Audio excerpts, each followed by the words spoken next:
പിണറായി വിജയൻ മൂന്നാം വട്ടവും വരുമോ എന്നൊരു സംശയം. ആ സംശയത്തിൽ അങ്കലാപ്പുണ്ടാകുന്നത് മുസ്ലിം ലീഗിനാണ്. കാരണം ഇനി ഒരു തവണ കൂടി ഭരണം ഇല്ലാതിരിക്കാൻ സാധ്യമല്ല. അപ്പോൾ LDF ധൈര്യപൂർവ്വം വിളിക്കുകയാണ് ഈ LDFിലേക്ക് തന്നെ.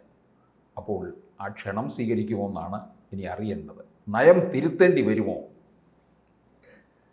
വളരെ രസകരമായൊരു ഫോമുലയാണ്. ഇതൊരു ഹൈപ്പത്തറ്റിക്കൽ സജഷനാണ്.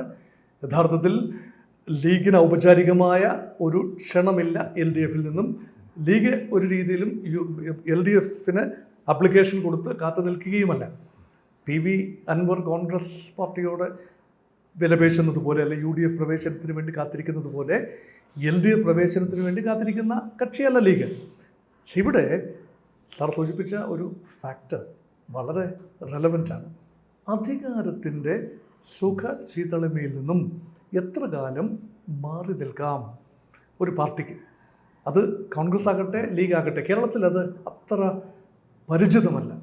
ഒരു കക്ഷിയും 5 വർഷത്തിൽ കൂടുതൽ തുടർച്ചയായി അധികാരത്തിൽ നിന്നും മാറി നിന്നിട്ടില്ല. ചില അപൂർവ ഭാഗ്യവാന്മാരായ ചില നേതാക്കൾ അല്ലെങ്കിൽ അവരുടെ കക്ഷികൾ, കേരള കോൺഗ്രസുകൾ ഉൾപ്പെടെ തുടർച്ചയായി ഭരണത്തിലിരുന്ന ഒരു കാലം LDF UDF മുന്നണികൾ മാറി മാറി ഭരിക്കുമ്പോഴും ചിലരൊക്കെ മന്ത്രിസ്ഥാനത്ത് നിരന്തരം തുടരുന്ന ഒരു പ്രതിഭാസവും കേരളത്തിൽ കാണുന്നു. ആ ഒരു പശ്ചാത്തലത്തിലാണ് ഒരു പക്ഷേ ഇപ്പോൾ ലീഗിൻ്റെ LDF പ്രവേശം സാധ്യമാകുമോ? അതൊരു പക്ഷേ സംസാരിക്കുന്നത് LDF കൺവീനർ ഒരു പക്ഷേ അദ്ദേഹം നടത്തിയ ചില പരാമർശങ്ങൾ, ഒരു അഭിമുഖത്തിൽ നടത്തിയ ചില പരാമർശങ്ങളുടെ അടിസ്ഥാനത്തിലായിരിക്കാം ഇങ്ങനൊരു കാര്യം. ഇതൊരു ഹൈപ്പത്തറ്റിക്കലായിട്ട് പ്രൊജക്റ്റ് ചെയ്യുക. പക്ഷേ ലീഗ് ഇപ്പോൾ പണ്ട് കേരള കോൺഗ്രസ് അനുഭവിച്ച ഒരു ദുഃഖമുണ്ട്.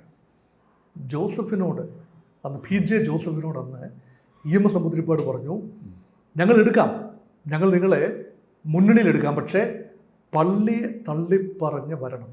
കാരണം കേരള കോൺഗ്രസുകളെ കുറിച്ചുള്ള, അത് മാണി വിഭാഗമാകട്ടെ, ജോസഫ് വിഭാഗമാകട്ടെ, ജേക്കബ് വിഭാഗമാകട്ടെ, എല്ലാത്തിനെക്കുറിച്ചും ഇനി PC ജോർജ് വിഭാഗമാകട്ടെ, ഇതെല്ലാം തന്നെ ഒരു രീതിയിലല്ലെങ്കിൽ മറ്റൊരു രീതിയിൽ കർഷകർ, മധ്യവർഗം, പ്രത്യേകിച്ച് കോട്ടയം, പത്തനംതിട്ട, ഇടുക്കി, എറണാകുളം, ആലപ്പുഴ ജില്ലകളുടെ വിവിധ ഭാഗങ്ങളിൽ ചിതറിക്കിടക്കുന്ന ക്രൈസ്തവ ജനസാമാന്യം, അതാണ് യഥാർത്ഥത്തിൽ കേരള കോൺഗ്രസുകളുടെ ഒരു ബലമെന്ന് പറയുന്നത്. അപ്പോൾ പള്ളിയെ തള്ളിപ്പറയുക എന്ന് പറഞ്ഞാൽ അതിനർത്ഥം ഇന്നത് പറയില്ല. കാരണം ഇന്ന് പള്ളി ഒരു പിടിവള്ളിയാണ്, ഒരു നൂൽപ്പാലമാണ്.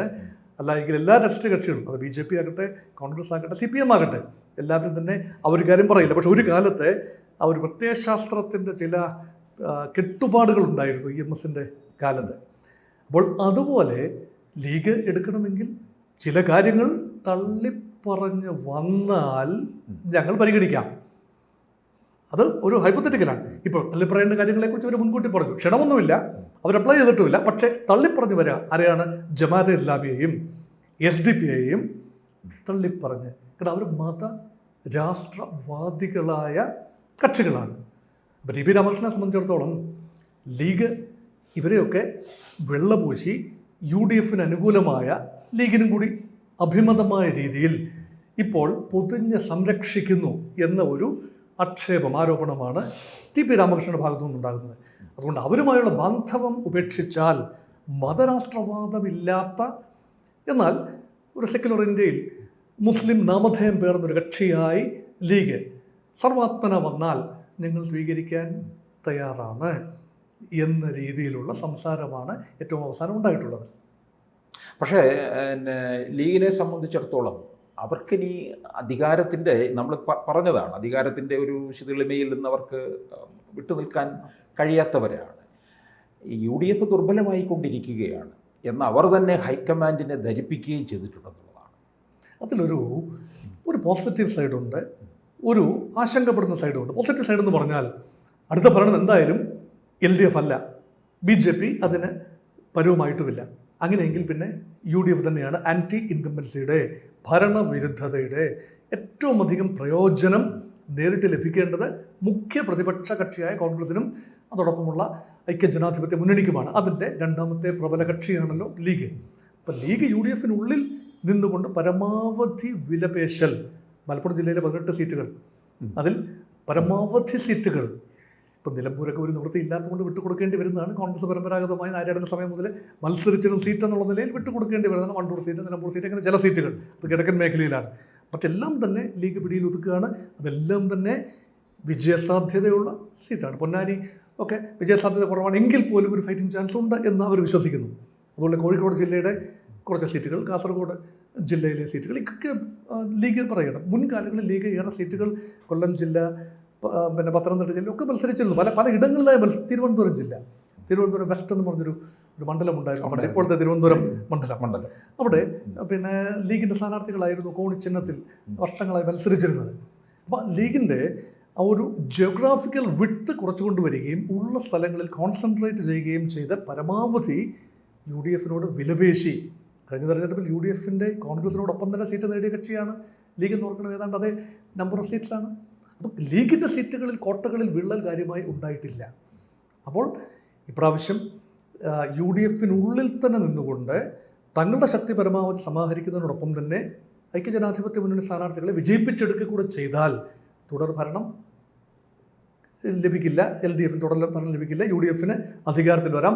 അങ്ങനെ 4 മന്ത്രിമാരിൽ നിന്നും 5ലേക്കോ 5-ാം മന്ത്രിയോ 6-ാം മന്ത്രിയോ ഒക്കെ സാധിക്കുമെങ്കിൽ 7-ാം മന്ത്രിയോ ഒക്കെ കിട്ടും എന്ന ഒരു മനപ്പായസത്തിലാണ്. അതുകൊണ്ടാണ് UDF-നുള്ളിൽ തന്നെ സ്വർഗരാജ്യം അനുഭവവേദ്യമാകുമെങ്കിൽ എന്തിന് LDF പാളയത്തിലേക്ക് പോയി അണികളുടെ വിരോധം പിടിച്ചു പറ്റുന്നത് എന്തിന് എന്നൊരു ചിന്ത ലീഗ് പാണക്കാട് ഹൗസിൽ ഉണ്ടാകും. പക്ഷേ LDF-ൽ പോയാൽ ലീഗിൻ്റെ ബാർഗൈനിങ് നടക്കത്തില്ല, വളരെ ബുദ്ധിമുട്ടാണ്. LDF ലീഗിന് LDF-ൻ്റെ രീതികളുമായി, കാരണം അവിടെ ഒരു വലിയേട്ടനുണ്ട്, ആ വലിയേട്ടൻ അധികം വഴങ്ങുന്ന വലിയേട്ടനല്ല എന്ന് CPI ഒരു പക്ഷേ സാക്ഷ്യം പറയും.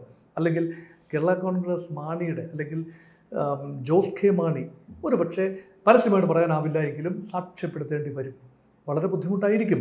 കാരണം വിലപേശാൻ ബുദ്ധിമുട്ടാണ്, ഇടപെടാനും ഒരുപക്ഷെ ബുദ്ധിമുട്ടായിരിക്കും. UDF-ൽ കിട്ടുന്ന രാജകീയമായ ഒരു പരിഗണന LDF-ൽ കിട്ടില്ല. അധികാര സമവാക്യങ്ങൾ ഒരുപക്ഷെ സ്ഥാനമുണ്ടാകാം.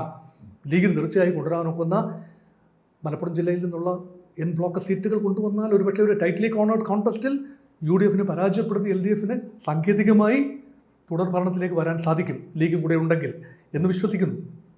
പലരും വിശ്വസിക്കുന്നു. പിന്നെ BJP ഒരു ചില സീറ്റുകൾ പിടിച്ചു കഴിഞ്ഞാൽ അതും പ്രശ്നമാണ് UDF-ന് ഉണ്ടാകാൻ പോകുന്നത്. BJP പിടിക്കുന്നത് ആൻറ്റി ഇൻകംബൻസി വോട്ടുകളാണ് എങ്കിൽ അത് UDF-ന് ദോഷം ചെയ്യും. UDF-ആണ് ആൻറ്റി ഇൻകംബൻസി ഭരണവിരുദ്ധ വികാരത്തിൻ്റെ ഏക അവകാശികളെങ്കിൽ അത് UDF-ന് പ്രയോജനം ചെയ്യും. പക്ഷേ ശ്രീ പിണറായി വിരുദ്ധ വികാരം, LDF വിരുദ്ധ വികാരം കാര്യമായി ഉണ്ടെങ്കിൽ അത് രണ്ടായി ചിതറി പോവുകയാണെങ്കിൽ തീർച്ചയായും BJP-ക്കും ചില മെച്ചങ്ങളുണ്ടാകും. അത് നഷ്ടമുണ്ടാകുന്നത് അപ്പോൾ UDF-ന് തന്നെയാണ്. ഇവിടെ അങ്ങനെ ഒരു തൂക്കസഭ കേരളത്തിൽ വരുന്ന കാര്യം ഒന്ന് ആലോചിച്ച് നോക്കൂ. ഇവിടെ അധികം പേര് സംസാരിക്കാത്തൊരു കാര്യമാണ് 140 അംഗ നിയമസഭയിൽ 70 അവിടെ ഒരു 65 സീറ്റ് LDF-നും 65 സീറ്റ് UDF-നും ലഭിക്കുന്ന, അല്ലെങ്കിൽ 60-നും 70-നും ഇടയ്ക്ക് സീറ്റുകൾ രണ്ട് മുന്നണികൾക്കും ലഭിക്കുന്ന ഒരു അന്തരീക്ഷത്തിൽ ഭാരതീയ ജനതാ പാർട്ടിക്ക് 8-10 സീറ്റുകൾ ലഭിക്കുകയാണെങ്കിൽ ആര് ഭരിക്കണമെന്ന് BJP-ക്ക് നിശ്ചയിക്കേണ്ടി വരും, അല്ലെങ്കിൽ BJP-യെ കൂട്ടേണ്ടി വരും. അത് വല്ലാത്തൊരു അവസ്ഥാവിശേഷമാണ്. കാരണം പ്രത്യയശാസ്ത്രപരമായി രാഷ്ട്രീയമായി അത് ആത്മഹത്യാപരമായിരിക്കും രണ്ട് മുന്നണികൾക്കും. അപ്പോൾ ഒരു രീതിയിലും ഒരുപക്ഷെ ഈ ഭരണനിർവഹണം, മന്ത്രിസഭാ രൂപീകരണം സാധ്യമാകാത്ത നിലയിലേക്ക് മാറുകയാണെങ്കിൽ UDF-ൽ നിന്നും ഒരു കക്ഷിക്ക് BJP-യെ ഒഴിവാക്കാൻ വേണ്ടി LDF-നോട് ചേരേണ്ടി വന്നാൽ അത് മുസ്ലിം ലീഗ് ആകുമോ എന്നതാണ് ഇവിടുത്തെ പ്രധാനപ്പെട്ട, ആരും ഇപ്പോൾ അധികം സംസാരിക്കാത്ത ഒരു ചോദ്യം. അപ്പോൾ മുസ്ലിം ലീഗ് ന്യായം പറയാം, LDF-നെ BJP ഒഴിവാക്കാൻ വേണ്ടി ഞങ്ങളിതാ മനസ്സോടുകൂടി LDF-നെ സപ്പോർട്ട് ചെയ്തു. അത് കൂറുമാറ്റത്തിൻ്റെ പരിധിയിൽ വരുന്നതല്ല. കാരണം ഒരു മുന്നണിയാണെങ്കിൽ പോലും ഒരു പാർട്ടി എൻ ബ്ലോക്കായി എടുക്കുന്ന ഒരു തീരുമാനം അത് തീർച്ചയായും കൂറുമാറ്റ നിരോധന നിയമത്തിന് പുറത്താണ്. അപ്പം അങ്ങനെയൊക്കെയുള്ള വളരെ എക്സൈറ്റിംഗ് ഒരു പ്രോസ്പെക്ട്സിലേക്ക് ഒരുപക്ഷെ കേരള രാഷ്ട്രീയം നീങ്ങിയേക്കാം. കൂടുതൽ വാർത്തകളും വിശേഷങ്ങളും നിങ്ങളിലേക്ക് എത്താൻ ABC മലയാളം സബ്സ്ക്രൈബ് ചെയ്യുക, ബെൽ ബട്ടണും അമർത്തുക.